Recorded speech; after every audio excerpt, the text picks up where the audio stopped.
Hi friends and families, welcome to Free Baking Class by Elfin. இன்றைக்கி எதை பற்றி பார்க்க போகிறோம்னா, மைதா இல்லாமல், ஒயிட் சுகர் இல்லாமல், பேக்கிங் பவுடர் இல்லாமல் ஈஸியாக ரொம்பவே மாய்ஸ்டாக, ரொம்பவே ஃபட்ஜாக, ஒரு க்ரீமியாக ஒரு ப்ரௌனி தான் ரெடி பண்ண போகிறோம். இதுக்கு நம்ம மைதா யூஸ் பண்ண போகிறதில்ல. இது ஹெல்த்தியான ஸ்வீட்டு தான். இதை குழந்தைங்களுக்கு முதற்கொண்டு எல்லாருக்குமே கொடுக்கலாம். இந்த ஜூஸியான ப்ரௌனி எப்படி பண்ணுறது அப்படின்னு சொல்லிட்டு நான் ஒரு சில மெஷர்மெண்ட்லாம் கரெக்டாக கொடுத்துருக்கேன். அந்த மெஷர்மெண்ட் படி நீங்கள் செஞ்சிங்கன்னா கண்டிப்பாக உங்களுக்கு பர்ஃபெக்டாக வரும். மெஷர்மெண்ட் எல்லாமே வீடியோவோட எண்டில் இருக்குது. தேவைப்படுறவங்க நோட் பண்ணிக்கோங்க. சேனல் பிடிச்சிருந்துச்சுன்னா லைக் பண்ணுங்கள், ஷேர் பண்ணுங்கள், கமெண்ட் பண்ணுங்கள், சப்ஸ்கிரைப் பண்ணுங்கள். நீங்கள் ஃப்ரீயாகவே பேக்கிங் கற்றுக்கிற நாங்கள் உங்களுக்கு ஹெல்ப் பண்ணுறோம். வாங்க வீடியோக்குள்ளே போகலாம். ஃபஸ்ட்டு நான் 1 kg ட்ரேயும் 1.5 kg ட்ரேயும் 2 ட்ரே எடுத்திருக்கேன். இந்த 2 ட்ரேலையுமே ஃபஸ்ட்டு ஆயில் அப்ளை பண்ணிவிட்டு அது மேலே பார்த்திங்கன்னா பட்டர் ஷீட் போடுறேன். இந்த பட்டர் ஷீட் ஏன் போடணுன்னா, முதல்லலாம் நம்ம பாட்டமில் மட்டும்தான் போடுவோம். சைடுலெல்லாம் கேக் பேக் பண்ணும்போது பட்டர் ஷீட் போட மாட்டோம். ஆனால் இந்த ப்ரௌனியை ரிமூவ் பண்ணும்போது அது ரொம்பவே கஷ்டமாக இருக்கும். ரெண்டாவது நீங்கள் கேர்ஃபுல்லாக அதை டீமோல்ட் பண்ணலைன்னா அது உடஞ்சிரும். அந்த ஒரு ரீசன்னால் அந்த டின்னை விட கொஞ்சம் உயரம் அந்த பட்டர் ஷீட் கட் பண்ணி எடுத்துக்காங்க. இந்த மாதிரி ஆயில் கிரேஸ் பண்ணி நல்லா ஸ்ப்ரெட் பண்ணி எடுத்துக்காங்க. அப்போ தான் உங்களுக்கு டீமோல்ட் பண்ண கரெக்டாக இருக்கும். ஒரு பாத்திரத்தில் நான் சுடுதண்ணி எடுத்திருக்கேன். அந்த சுடுதண்ணி மேலே ஒரு பவுல் வச்சுட்டு நான் டார்க் காம்பவுண்ட் சாக்லேட் எடுத்திருக்கேன். அதாவது 400 கிராம் டார்க் காம்பவுண்ட் சாக்லேட் எடுத்திருக்கேன். இதை நல்லா டபுள் பாயில் மெத்தடில் நல்லா உடச்சி விட்டு மெல்ட் ஆக்கணும். பாதி மெல்ட் ஆனதுக்கப்புறமா நான் இங்கே அன்சால்ட்டட் பட்டர் எடுத்திருக்கேன். அதாவது இது ஃப்ரிட்ஜிலேருந்து எடுத்ததில்ல, ஃப்ரிட்ஜிலேருந்து 3 மணி நேரத்துக்கு முன்னாடியே வெளியில் எடுத்தது. ரூம் டெம்பரேச்சரில் இருக்கணும்.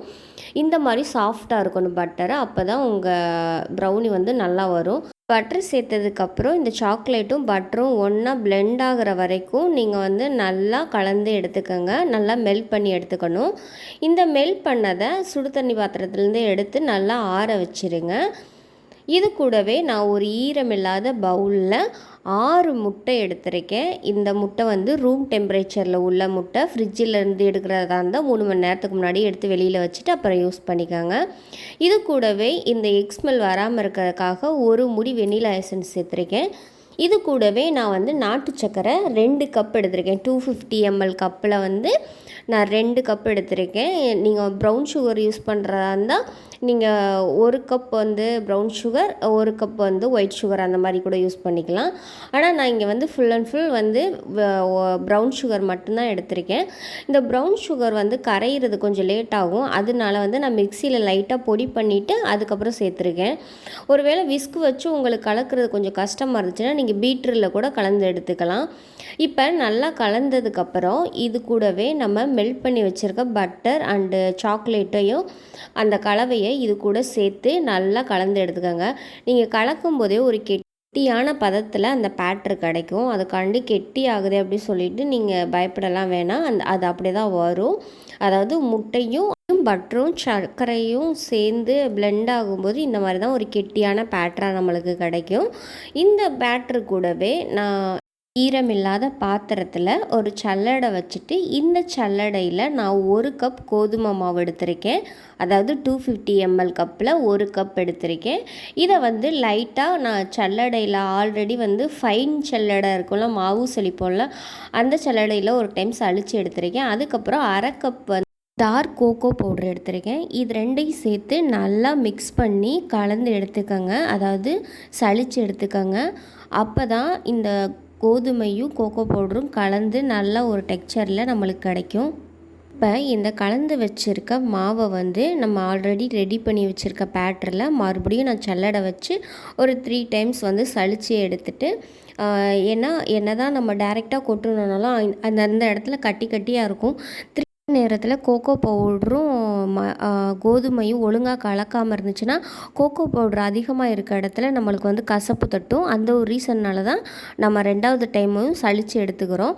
அப்படி சலித்து இந்த கலவையில் இதை போட்டதுக்கப்புறம் நல்லா மிக்ஸ் பண்ணி எடுத்துக்கோங்க. ரொம்பலாம் கெட்டியாக இருக்காது, நார்மலாக ஓரளவுக்கு திக்காக தான் இருக்கும்.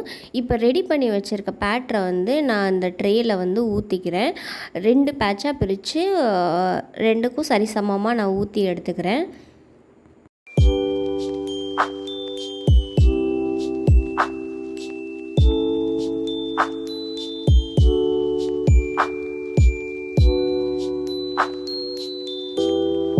பேட்டரெல்லாம் ஊற்றுனதுக்கப்புறம் நல்லா 2-3 வாட்டா டேப் பண்ணி எடுத்துக்கலாம். டேப் பண்ணதுக்கப்புறம் இந்த மாதிரி ஒரு ஸ்டிக்கு இல்லைன்னா இரும்பு குச்சி அந்த மாதிரி ஏதாவது வச்சு ஈவன் பண்ணிக்கோங்க. அப்போ தான் உங்களுக்கு ப்ரௌனி வந்து கரெக்டான உயரத்தில் கிடைக்கும். இல்லைன்னா ஒரு பக்கம் மேடு ஒரு பக்கம் தாவும் அந்த மாதிரி இருக்கும். இப்போ இந்த ரெடி பண்ணி வச்சுருக்க பேட்டரை வந்து நான் ஓவனுக்குள்ளே வச்சிடுறேன். ஆல்ரெடி ஓவனை வந்து 180 டிகிரிக்கு 10 நிமிஷம் நான் ப்ரீஹீட் போட்டிருந்தேன். டாப் அண்ட் பாட்டம் ராடில் ஆனில் வச்சு போட்டிருந்தேன். இப்போ இந்த பேட்டரை உள்ளே வச்சுட்டு 40 நிமிஷம் வந்து செட் பண்ணிடுங்க. மேக்ஸிமம் சில பேருக்கு வந்து அகலமான பாத்திரம் வச்சா 35 நிமிஷத்துலேயே வெந்துடும். 35வது நிமிஷம் நீங்கள் செக் பண்ணி பாருங்கள். வேகாத பட்சத்தில் 40 நிமிஷம் வச்சுக்கோங்க. 2வது பார்த்திங்கன்னா டாப் அண்ட் பாட்டம் ராட் ஆனில் இருக்குல்ல, இப்போ வந்து பாட்டம் ராட் ஆன் பண்ணிக்கோங்க. கடைசி 10 நிமிஷத்துக்கு top and bottom rod on பண்ணிக்கோங்க. 180 டிகிரிக்கு 40 நிமிஷம் இது வேகட்டும். வெந்ததுக்கப்புறம் நான் 35 நிமிஷத்தில் எனக்கு வெந்துருச்சு. இது வெளியில் எடுத்துகிட்டு நான் ஒரு டூத் பிக் வச்சு உள்ளே குத்தி பார்த்தா பிசு பிசுன்னு அந்த டூத் பிக்கில் ஒட்டாமல் க்ளீனாக இருந்துச்சுன்னா அது வெந்திருக்குன்னு அர்த்தம். இப்போ சுற்றி இருக்கிற பட்டர் பேப்பர் ரிமூவ் பண்ணி எடுத்துக்கலாம். அப்போ தான் இது வந்து ஆறுனதுக்கப்புறம் தான் நீங்கள் ரிமூவ் பண்ணணும். பார்த்திங்கனாலே தெரியும், நல்ல ஜூஸியாக பார்க்கவே ஒரு அட்ராக்டிவாக இருக்கும். அவ்வளோ ஒரு மாய்ஸ்டாக ஃபட்ஜாக இருக்கும் இந்த ப்ரௌனி. வீட் ஃப்ளவர் அண்ட் ப்ரௌன் சுகரில் செஞ்சதுன்னு சொன்னால் யாருமே நம்ப மாட்டாங்க. நான் வந்து இதை வந்து 4 லேயராக வந்து பீஸ் போட்டு எடுத்துக்கிறேன். இது வந்து நல்லா ஆறுனதுக்கப்புறம் தான் நீங்கள் பீஸ் போடணும். இல்லைன்னா வந்து அந்த கத்தியோடய அது ஒட்டிக்கிட்டு வரும். பாருங்களேன், நம்ம ப்ரௌனி வந்து வீட் ஃப்ளவர் அண்ட் ப்ரௌன் சுகரில் செஞ்சதுன்னு சொன்னால் யாராவது நம்புவாங்களா? அந்த அளவுக்கு டேஸ்ட்டாக இருக்குங்க. நீங்கள் கண்டிப்பாக வீட்டில் ட்ரை பண்ணி பார்த்துட்டு உங்களுடைய ஃபீட்பேக்கை வந்து எங்கள் கமெண்டில் வந்து ஷேர் பண்ணுங்கள். நான் ஒன்று வந்து ப்ளெயின் ப்ரௌனி பண்ணியிருந்தேன், இன்னொன்றில் வந்து நான் ட்ரை ஃப்ரூட்ஸ்லாம் சேர்த்துருந்தேன். அதாவது நான் பாதாம் மட்டும் துருவி போட்டிருந்தேன். ப்ளெயினாக இருக்க ப்ரௌனி மேலே நான் ஒயிட் சாக்லேட்டை மெல்ட் பண்ணி இந்த மாதிரி கோடு போட்டுக்கிறேன். அதாவது பார்க்க ஒரு அட்ராக்டிவாக இருக்கும்ல, அப்போ கஸ்டமருக்கு ரிசீவ் பண்ணும்போது நல்லாயிருக்கும். அந்த ஒரு ரீசன்னால் இது கொடுத்துக்கலாம். இல்லைன்னா இது நீங்கள் மில்க் அமௌண்ட் இருந்தாலும் அதை மட்டும் மெல்ட் பண்ணி டபுள் பாயிலில் மெல்ட் பண்ணி இந்த மாதிரி சேர்த்துக்கலாம். அதுவும் டேஸ்ட் நல்லா தான் இருக்கும். சில பேர் வந்து ஸ்ப்ரிங்கிள்ஸு கோல்டன் பால்ஸ் அந்த மாதிரிலாம் டெக்கரேஷனுக்கு வைப்பாங்க. அது அவங்கவுங்க விருப்பம். நம்ம கொடுத்துருக்க மெஷர்மெண்ட் படி நீங்கள் கரெக்டாக பண்ணிங்கன்னா கண்டிப்பாக பர்ஃபெக்டான ஒரு ப்ரௌனி வந்து உங்களுக்கு கிடைக்கும். இந்த அளவுகள் படி கரெக்டாக செஞ்சு பார்த்துட்டு உங்களுடைய ஃபீட்பேக்கை கமெண்ட் பாக்ஸில் கமெண்ட் பண்ணுங்கள், நாங்களும் தெரிஞ்சுக்குவோம். உங்களுக்கு ஃப்ரீயாகவே பேக்கிங் கற்றுக்கணுமா, பேக்கிங்கில் ஏதாவது சந்தேகம் இருக்கா, கண்டிப்பாக எங்களுடைய சேனலில் கமெண்ட் பண்ணுங்கள் அண்ட் சப்ஸ்கிரைப் பண்ணுங்கள், லைக் பண்ணுங்கள், ஷேர் பண்ணுங்கள். உங்களுக்கு ஏதாவது டவுட்னா கமெண்ட் பாக்ஸில் கேளுங்க, கண்டிப்பாக நாங்கள் ரிப்ளை பண்ணுறோம். முடியாத பட்சத்தில் உங்களுக்கு ஒரு வீடியோவே க்ரியேட் பண்ணி போடுறோம். சில பேருக்கு நாங்கள் கமெண்ட் பண்ண முடியலைன்னா தயவுசெய்து கோச்சிக்க வேணாம், எங்களுக்கு டைம் இல்லை. கண்டிப்பாக டைம் கிடைக்கும்போது உங்களுக்கு நாங்கள் வந்து ரிப்ளை பண்ணுறோம். Thank you for all.